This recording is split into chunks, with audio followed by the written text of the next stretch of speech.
welcome one of our history buffettes, Ava Barrows. Ava has recently been visiting London, England, and she just met Professor Purvis. She is an English professor at Oxford University, and she specializes in English Reformation and knows all about how the Church of England split from the Roman Catholic Church more than 700 years ago.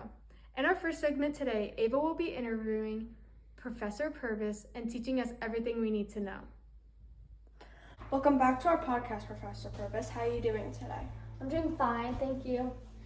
Okay, so today I'm going to ask you a couple questions about the English Reformation. Sure. The first question is, why did Henry VIII want to end papal control over the English Church? So that's a great question. Actually, most people think that Henry wanted to end papal control over his English church for political reasons, but that's actually incorrect. He may have started this, revolution, as they refer to it, and greatly benefited from it. However, he's not the person to thank or the person to hate for starting it. So it was actually a man named Thomas Cromwell who started, the revolution in England. Basically, he supported the Protestant beliefs that the Catholic Church regarded as pure heresy, and he was the person who really wanted to end papal control over the English Church. Henry VIII, on the other hand, simply wanted to have his marriage to his first wife, who was Catherine of Aragon, annulled, right? Annulled means canceled, right? Catherine of Aragon was also, for some historical context here, she was Henry's deceased brother, who's Arthur's wife. So she was first married to Arthur, but then she got married to Henry VIII. And so Henry wanted to have his marriage annulled or canceled with Catherine of Aragon. That could only happen if an independent church, again, if the Anglican Church of England was to be separated from that of the Roman Catholic Church. This whole ordeal of him getting his marriage annulled was actually called the King's Great Matter. So the reason why he wanted the marriage to be canceled was due to the fact that the Catholic Church law did not permit divorces during this period of time, right? And the only way for a married couple to be separated from each other was to seek annulment from the Pope. So unfortunately for them, Henry VIII and Catherine of Aragon, they were only left with a single daughter. Her name was Mary Tudor. Okay, so my second question is, what was the final break within the Catholic Church? So it's funny that you should ask that, because there was not really a set final break between the English Church and the Roman Catholic Church, but rather a series of events that occurred one after the other, which can be attributed to the solidification of the split. So first, when Henry VIII acted through Parliament to pass a series of laws that literally took the English Church from the Pope's control and placed it under Henry's rule, the final break within the Catholic Church had already begun.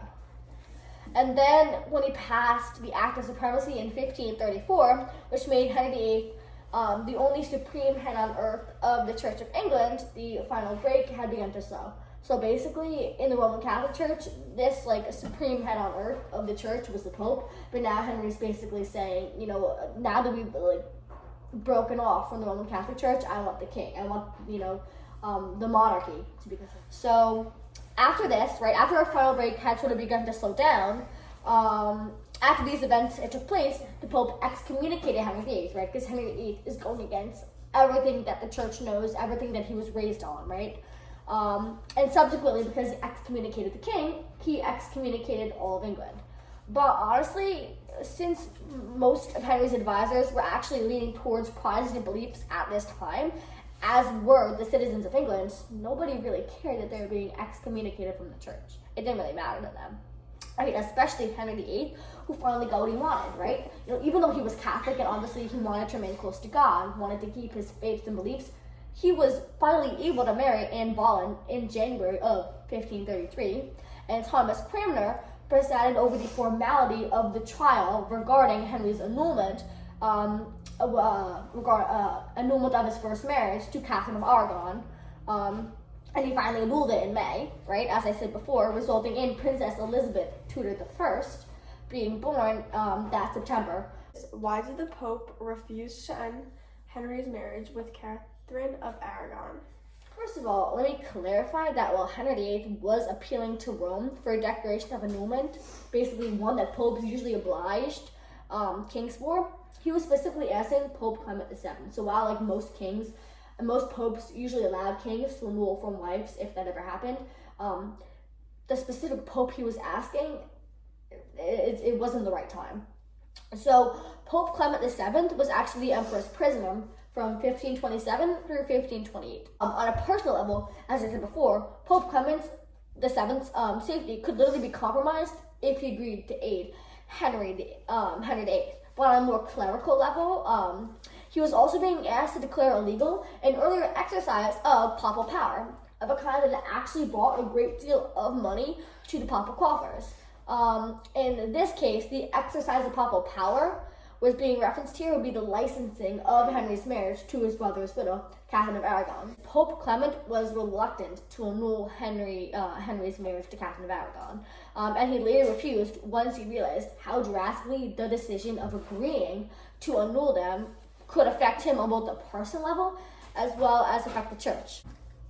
Thank you for coming on our podcast once again and talking about the English Reformation. Hopefully in some further episodes we'd have you again.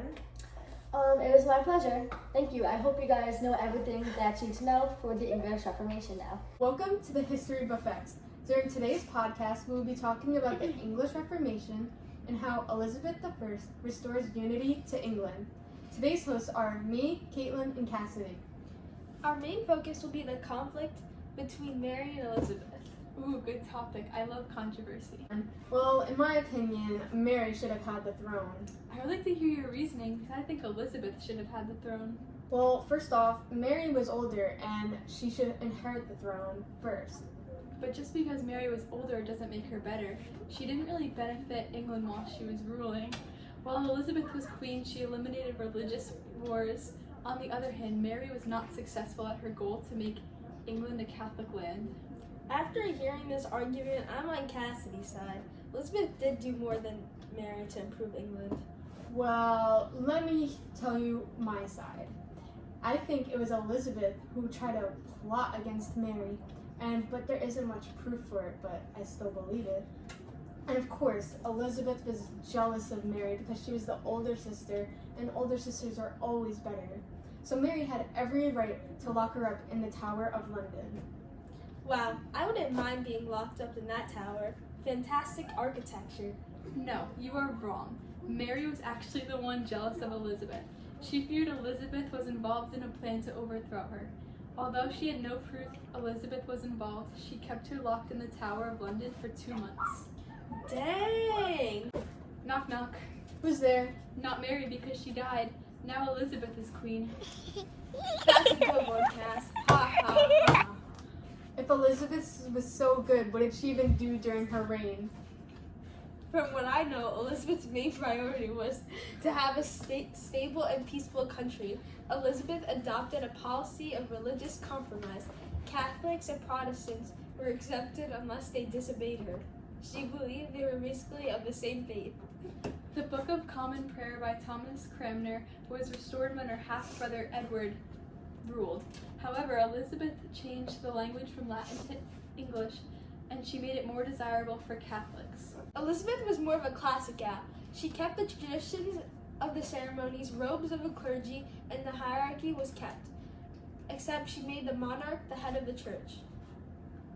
Just because she was successful during her reign did not mean her beliefs are still in England today. Actually, they are still in England. The England Church is still Protestant and Catholic, and the monarch is still head of the church. Oh, wow, I had no idea. Sorry, Mary, but I think I'm on Elizabeth's side now. She definitely made more of an impact. Wow, Mary took the L. Now for our last segment, like usual, we will answer one question from a random fan. Here's Renaissance_Geek1428.